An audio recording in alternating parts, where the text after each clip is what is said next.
जिस तरह से बीजेपी सरकार इस बार नारा लगा रही है, अब की बार 400 पार, वो क्यों लगा रही है आपको पता है?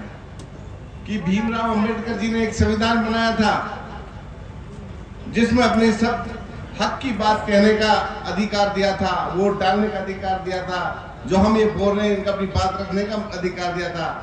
लेकिन ये सरकार के एमपी कह रहे हैं कि अब 400 पार आ गए तो हम इस संविधान को, लोकतंत्र को ही बदल देंगे। आपके सामने आदरणीय प्रधानमंत्री ने किस तरह के भाषण दिए हैं कि यहां तक कि बहन बेटियों के मंगलसूत्र को भी अटैक किया है उन्होंने। हमको ये कहा गया कि ये घुसपैठिया हैं, आराम से बैठो, बहुत इनके बच्चे होते हैं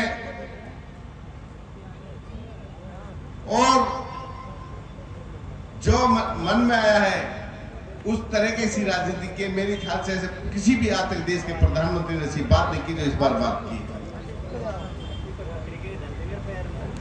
ये बताओ 1947 में जब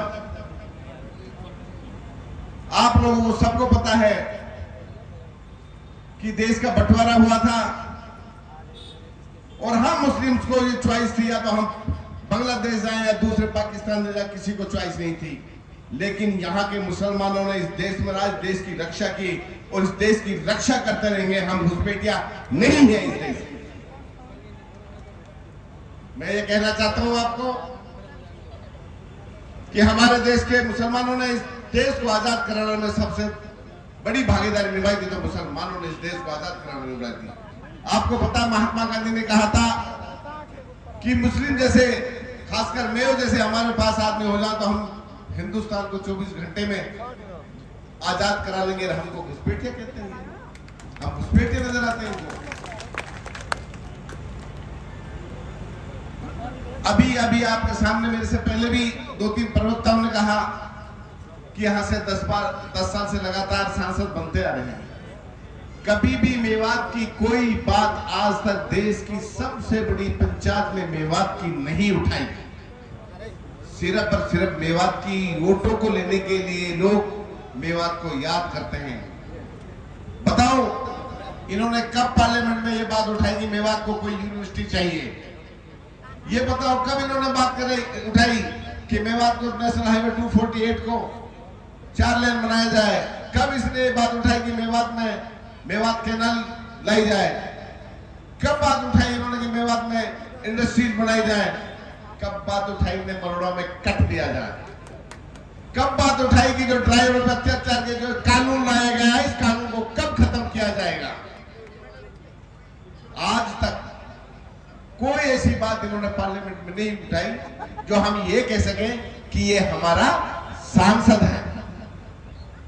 मैं ये कहता हूं कि जो हमारे राज बब्बर जी को यहाँ हमारी सोनिया गांधी जी ने, राहुल गांधी जी ने, खड़गे साहब ने, पार्टी ने आपका कैंडिडेट बना के भेजा है, इसको बहुत भारी मतों से जिताना। आप लोगों के सामने बैठे हैं, मैं ये भी आग्रह करूंगा, इंशाल्लाह राज बब्बर जी, मेवात से आपको 80% वोट से कम एक भी नहीं मिलेगी पूरे मेवात से। बाकी मेवात का ध्यान आपको रखना पड़ेगा। हमारे मेवाती कहते कि हमें उल्हाना काम मत दीजिए, कभी ये उल्हाना देख रहा हम आप ना और हमारे जूता पड़ेगा। तो भाई आप लोगों को ज्यादा ना कहते, मैं इतना ही कहूंगा, यही अपील करूंगा कि घर घर जाके हर आदमी को 25 तारीख को समझाना है, एक एक वोट कांग्रेस को देना है। गांव में 100 की 100% वोट कांग्रेस को करनी है। जितनी वोट आप परसेंटेज वोट करोगे तभी हम परे की लीड को काट पाएंगे। बस मैं तो इतना ही कहूंगा कि बहुत ही शानदार प्रोग्राम हमारे मंत्री जी ने एक ही दिन के समय में इतना बड़ा मंडी लोग यहाँ पर बैठे हुए हैं। आज तक 10 साल 20 साल से यहाँ पर सांसद हैं। हमारे दुख में शामिल होने के लिए, हमारे सुख में शामिल होने के लिए नहीं आते, तो भाई हम क्यों वोट देंगे उन्हें? तो इनको सबक सिखाने का काम करना है। राज बब्बर जी जो इतने मिलनशील आदमी है कि आप 24 घंटे में जाकर वहाँ मिल सकते हैं, उनको सांसद बनाना है। और आपके जो मुद्दों की जहाँ आपकी बात है, मैं आपको नाम दिलाता हूँ आपकी पैरवी करने के लिए हम भी आपके पास राजबब्बर जी के सामने खड़े होंगे। बस मैं तो आपसे इत्मीनान चाहता हूँ, भरोसा चाहता हूँ।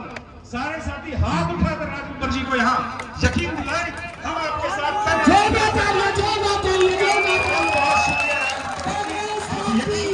इंशाअल्लाह मेवात खास तौर पर बुढ़ाना से मैं आपको यकीन दिलाता हूँ कि मेवात इलाके से सबसे ज्यादा वोट आपको बुढ़ाना से मिलेगी। दी, जय माता दी, जय